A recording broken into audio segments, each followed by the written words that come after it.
Bagaimana caranya orang yang sudah mati hidup lagi itu gimana? Saya kasih gambaran sederhana, Pak. Ini ada dua settingan. Settingan yang pertama, ini ada manusia mati, sebutlah A mati. Dikuburlah manusia itu di tanah. Kita pakai cara yang lumrah kita lakukan, manusia mati dikubur di tanah. Setelah dikubur beberapa lama kemudian, mungkin seminggu, mulai datang cacing. Cacing memakan jasad orang mati, memakan jasad A. Dimakan. Setelah dimakan dia balik ke tempatnya, besoknya ngajak teman.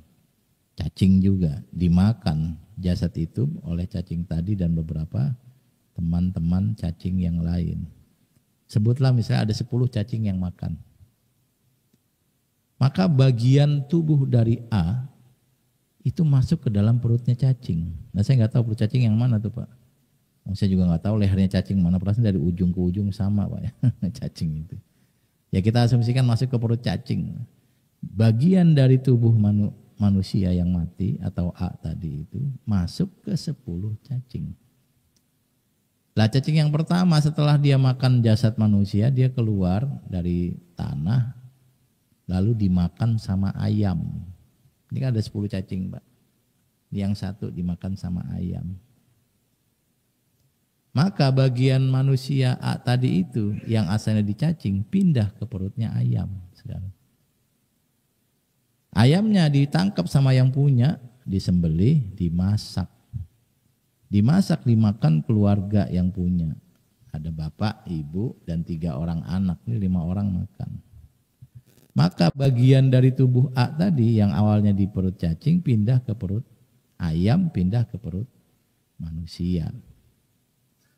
Bapaknya yang sudah makan lalu pergi kerja, tiba-tiba di kantornya di Gatot Subroto, BAB Pak.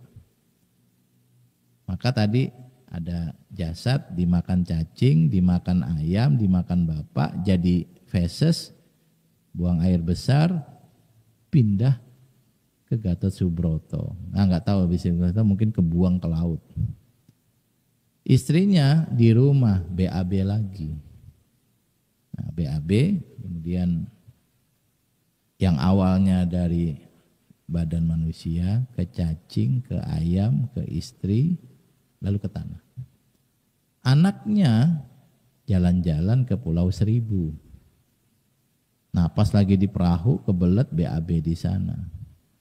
Akhirnya kemudian yang tadi badan pindah ke cacing, pindah ke ayam, pindah ke anak, sekarang jatuh ke laut, dimakan ikan teri, Pak.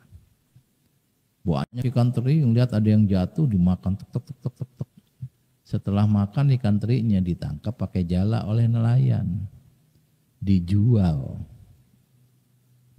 di pasar. Nyaka yang tadi dari manusia ke cacing, ke ayam, ke anak, ke ikan teri. Ikan terinya sekarang ada di piring warteg. Piring wartegnya ternyata orang kantoran makan di situ, ada 2 orang yang makan ikan teri. Orang kantoran ini kemudian dapat tugas pergi ke Semarang. Belum sempat BAB, jalan ke Semarang. Sampai Semarang melakukan aktivitas, lalu BAB di sana. Pindah lagi tuh yang dari tadi. Jasad, ke cacing, ke ayam, ke anak, ke ikan teri, ke warteg. Sekarang di Semarang. Nah di Semarang kemudian nggak tahu gimana BAB-nya nggak dibuang ke saluran pembuangan tapi ke septic tank. Ngumpul dengan BAB yang lain diserap. Di situ ada pohon jambu. Pohon jambunya mengambil nutrisi dari buangan tadi. Setelah berapa bulan tumbuh buah, buahnya dipetik, dijual jadi rujak. Ini baru 1 cacing Pak, dan kita baru ngomong masalah bapak sama ibu sama anak. Anaknya ada 3 nih. Ini kalau kita panjangin terus nggak habis-habis ini. Jambunya dibikin rujak, dibeli sama anak-anak sekolah, anak sekolahnya field tripnya misalnya dari Semarang ke Ungaran, di Ungaran BAB. Nah BAB di sana dimakan cacing, BAB-nya pindah lagi ke cacing Pak, cuma beda cacing sekarang. Pindah ke cacing lagi. Cacingnya dipatok ayam lagi, ayamnya dimakan lagi. Pindah lagi, pindah nggak bisa habis. Sekarang pertanyaannya. Ini baru 10 cacing, Mbak. Dan satu cacing ini baru dijelaskan oleh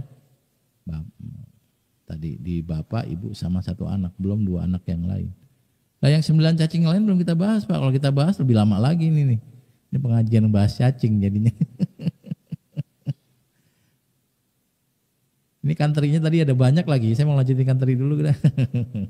Yang tadi di Pulau Seribu itu. Ikan terinya ada banyak nih, ada 20 ikan teri makan yang baru digoreng, baru sebagian yang masuk ke perut orang dan seterusnya. Bapak dan Ibu sekalian, pertanyaannya, gimana cara mengambil lagi itu bagian-bagian yang udah tercerai-berai itu? Ngumpulin lagi jadi jasad lagi gimana? Nah kalau dalam menggunakan otak atau akal, pakai filsafat, enggak masuk akal. Maka filsafat menolak kebangkitan setelah mati. Agama memiliki ajaran itu. Semua agama, Pak, semua. Walaupun nanti beda-beda kebangkitannya. Ada yang konsepnya reinkarnasi, saya nggak tahu detailnya kayak apa. Tapi kalau orang baik nanti reinkarnasi menjadi orang yang lebih bahagia. Kalau buruk dia menjadi binatang gitu misalnya. Tapi dibangkitkan lagi dari kehidupan. Ada yang langsung ke surga, ada yang melewati fase kuburan dan seterusnya. Tapi semua agama meyakini kita akan bangkit lagi, dihidupkan lagi setelah mati untuk mempertanggungjawabkan amal. Nah, kembali lagi dalam konsep rasional, irasional, suprarasional. Apakah membangkitkan orang mati itu irasional atau mustahil? Jawabannya tidak. Al-Quran dalam beberapa ayat memberikan gambaran bahwa sebelum kamu ada, kamu tuh nggak ada. Sebelum kita lahir kita nggak ada. Lalu kita dilahirkan dan hidup. Sebelum Nabi Adam diciptakan nggak ada manusia. Lalu diciptakan dan sampai sekarang anak cucunya. Dulu yang nggak ada jadi ada, Allah bisa. Apalagi yang sudah pernah ada dibikin ada lagi, lebih gampang.